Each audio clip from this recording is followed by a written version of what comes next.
Facebook पे चला रहा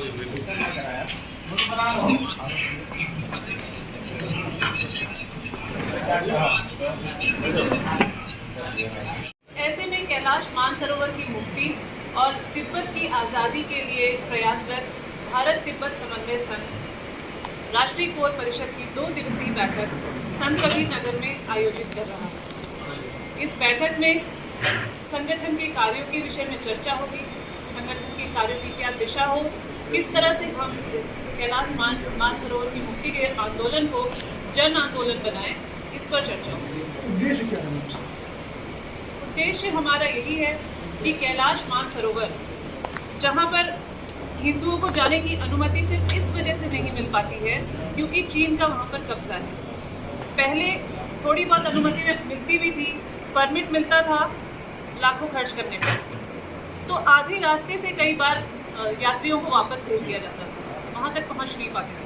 और अब तो अनुमति मिलना बिल्कुल बंद हो गया। अभी आपने कुछ दिनों पहले सुना होगा कि उत्तराखंड में एक व्यू पॉइंट बनाया जा रहा है कि वहाँ से लोग कैलाश मानसरोवर की दर्शन कर सकें। तो आखिर क्यों हम वहाँ तक नहीं जा सकते? यही हमारा उद्देश्य है कि हम कैलाश मानसरोवर तक पहुँचे, तिब्बत आज़ाद हो और भारतीयों को वहाँ जाने में सुगमता हो, और तिब्बत के कितने सारे शरणार्थी हमारे यहाँ हमारे देश में रहते हैं वो भी अपने वतन को वापस लौट सकें। किस कमी की वजह से कब्जा हो गया? किसी कमी से?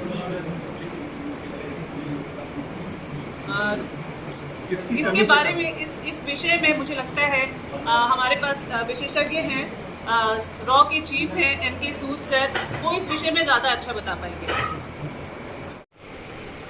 उद्देश्य के बारे में तो खैर आपको इन्होंने बताई दी सारा उद्देश्य है।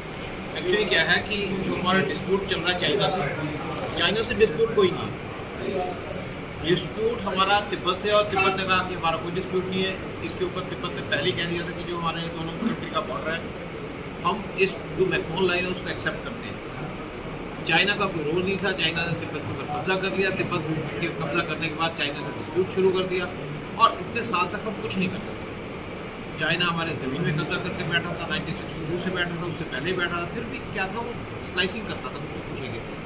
और काम कब करना शुरू किया?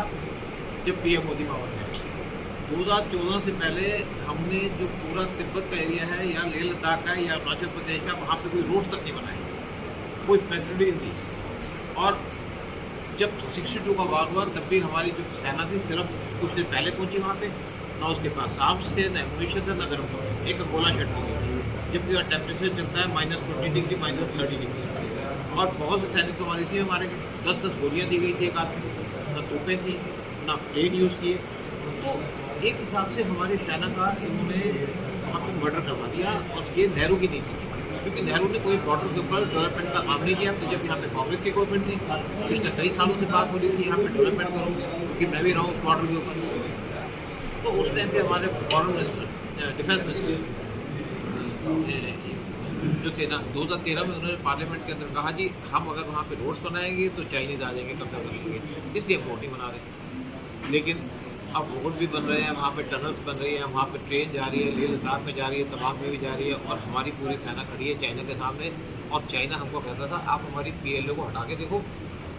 हम कहते हैं भाई हमें तो PLA नहीं हटानी, आप हमारे बॉर्डर क्रॉस कर लीजिए। तो चाइना हमारा बॉर्डर नहीं क्रॉस कर पा रहा। और आज से पहले जब इवन आपके अरुणाचल प्रदेश के अंदर जब इनकी सेना घुस जाती थी हमारी एरियाज में, घुस के वापस चली जाती थी। हमारे चतुर्थ संचालक रज्जू भैया की प्रेरणा से हुआ था।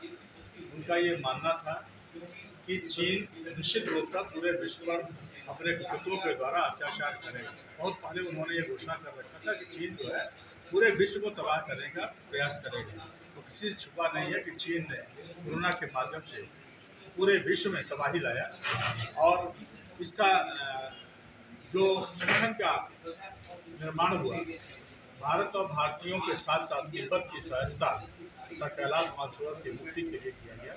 ये सनातनियों के लिए है। कैलाश मानसरोवर जहाँ भगवान शिव परिवार के साथ पूरा विराजमान है, आज भी विराजमान है, कार्तिकेय जी का गणेश जन्मस्थली है, वह हमारा है, हिंदुओं का है। चीन उसे कब्जा कर रखता है। 1,25,000 रुपया शुल्क जमा करने के बावजूद भी वहाँ चाइना हमको दर्शन करने से रोकता है। यदि किसी भी कारण से हमारा पैर उनके अनुरूप नहीं पड़ता तो फुटबॉल की तरफ से उठा के इन दर्शनार्थियों को पूरा ये चीनी सैनिक फेंक देते हैं। हमारी मांग सिर्फ यही है भारत सरकार से कि इस संगठन का सहयोग करें, सभी शरणार्थियों को भारतीयों के दर्शन की एक व्यवस्था बने, जो हमारे मूल गांव भगवान शिव का कैलाश मानसरोवर है उसका हम दर्शन कर सकें। और इसी के लिए भारत सरकार तथा माननीय मुख्यमंत्री योगी जी से हम लोग अपेक्षा करेंगे कि इसके लिए चीन से कैलाश मानसरोवर को मुक्त कराने का प्रयास करें। जिस तरह से नेपाल के बॉर्डर तक चीन ने पूरा रोड बना करके कब्जा कर लिया है और नेपाल को अपने मुट्ठी में दबा के रखा हुआ है, कोई नेपाली या नेपाल का नेता चीन के विरुद्ध बोलने का साहस नहीं करता है। तो जिस दिन चाहेगा चाइना नेपाल के रास्ते हमारे भारत पर आक्रमण कर सकता है। सबसे बड़ी चिंता का विषय यह है, इसलिए सभी भारतीयों को जागरूक करना, सभी भारतीयों से निवेदन करना है कि भारत सरकार से ये अपील करें कि कैलाश मानसरोवर मुक्ति जब होगा तो ऑटोमेटिक हमारा तिब्बत भी मुक्त होगा, तिब्बत मुक्त होगा तो कैलाश मानसरोवर मुक्त होगा, दोनों एक दूसरे के अभिन्न अंग हैं। तो इसी उपलक्ष्य में कल 7 और 8 तारीख को होटल सोनी में राष्ट्रीय गोल परिषद की बैठक है, तब की बैठक है, जिसमें कन्याकुमारी से कश्मीर तक के जो राष्ट्रीय स्तर के हमारे पदाधिकारी हैं वो आएंगे और उसमें तमाम सारे निर्णय लिए जाएंगे जो भारत सरकार को हम लोग